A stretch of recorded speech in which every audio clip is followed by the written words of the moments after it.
खासदार डॉक्टर कल्याण काळे यांच्या नेतृत्वाखाली रघुपती राघव राजारामच्या गजरात काँग्रेसचा सत्याग्रह, अयोध्येतील कथित चोरी प्रकरणी जालन्यात तीव्र निषेध, श्रीराम मंदिरातून काँग्रेसचा एल्गार, भजन आरती आणि मोर्चाच्या माध्यमातून कथित चोरी प्रकरणी कठोर कारवाईची मागणी। आज दिनांक 13 रोजी सोमवारी दुपारी 2 वाजता मिळालेल्या माहितीनुसार अयोध्येतील श्रीराम मंदिरातील कथित चोरीच्या घटनेच्या निषेधार्थ जालना शहरात काँग्रेस पक्षाच्या वतीनं सोमवारी अनोख्या पद्धतीनं रघुपती राघव राजाराम सत्याग्रह आंदोलन करण्यात आले। शहरातील बडी सडक येथील श्रीराम मंदिरात टाळ मृदंगाच्या गजरात रघुपती राघव राजाराम हे भजन गात काँग्रेस पदाधिकारी व कार्यकर्त्यांनी शांततापूर्ण सत्याग्रह केला। धार्मिक श्रद्धा, पारदर्शकता आणि दोषींवर कठोर कारवाईची मागणी करत हे आंदोलन करण्यात आले।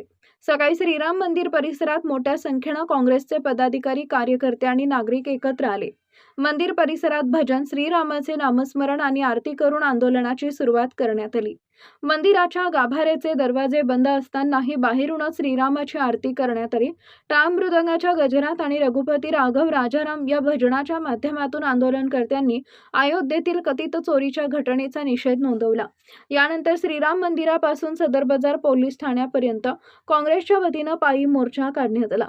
मोर्चा दरम्यान घोषणाबाजी करत आंदोलनकर्त्यांनी अयोध्येतील कथित चोरी प्रकरणाची निष्पक्ष चौकशी करून दोषींवर तातडीनं गुन्हे दाखल करावेत आणि कठोर कारवाई करावी अशी मागणी केली।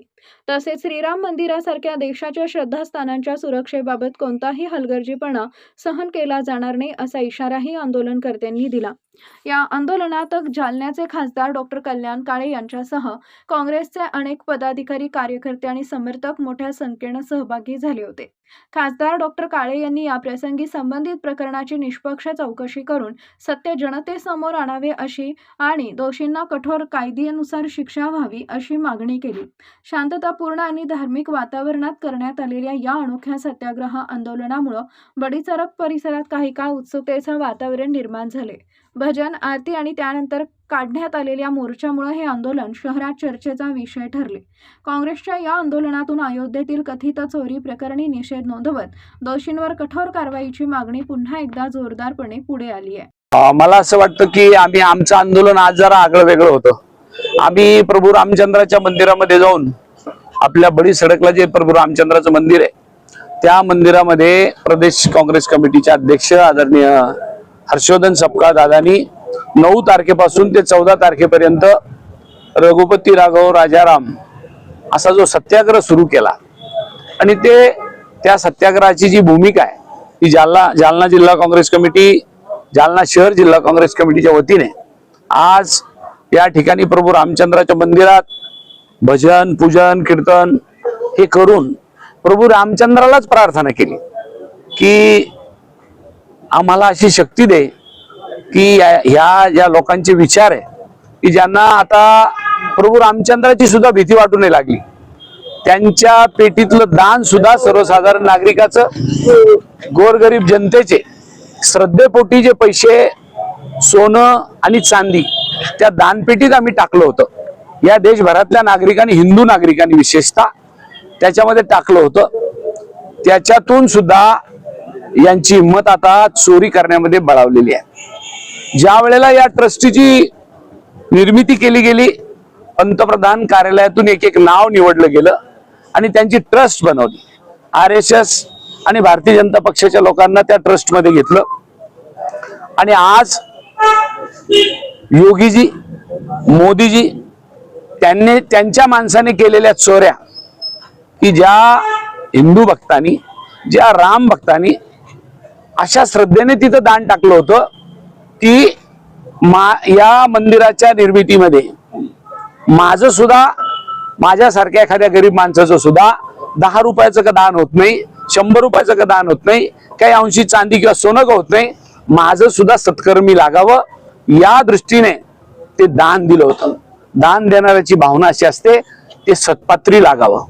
परंतु ते दान देणाऱ्याची जेवढी मोठी लाईन अयोध्यामध्ये प्रभू रामचंद्राच्या मंदिरामध्ये आजपर्यंत होती, जेव्हापासून आपण ज्या क्लिप व्हायरल झालेल्या पाहिल्या आणि चोरी CCTV कॅमेऱ्यात कैद झाली, तेव्हापासून दान देणाऱ्याची संख्या सुद्धा घटली।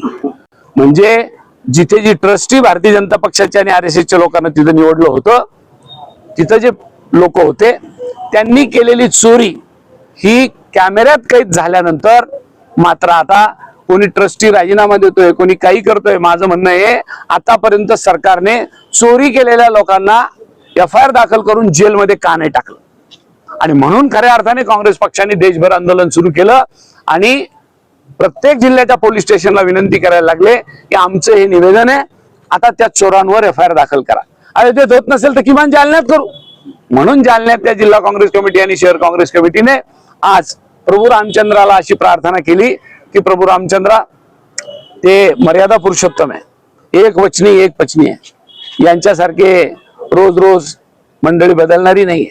अशा प्रभू रामचंद्राच्या कडे आम्ही आज प्रार्थना केली.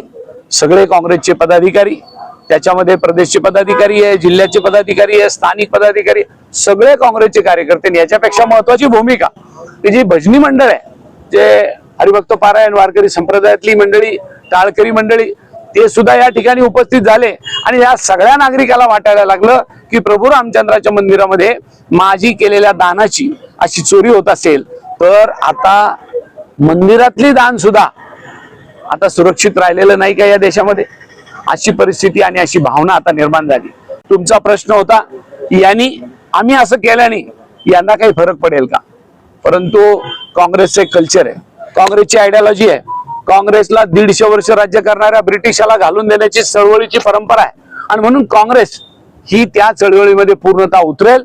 आणि आज नाही तर उद्या निश्चितच योगीजी आणि मोदीजी यांना तोंड उघडावं लागेल की प्रभू रामचंद्राच्या मंदिरातला चढावा, प्रभू रामचंद्राच्या मंदिरातली देणगी यानंतर चोरी होणार नाही आणि झालेल्यांना आम्ही जेलात टाकू. हे जोपर्यंत ते म्हणत नाही तोपर्यंत आमचं आंदोलन सुरू राहील.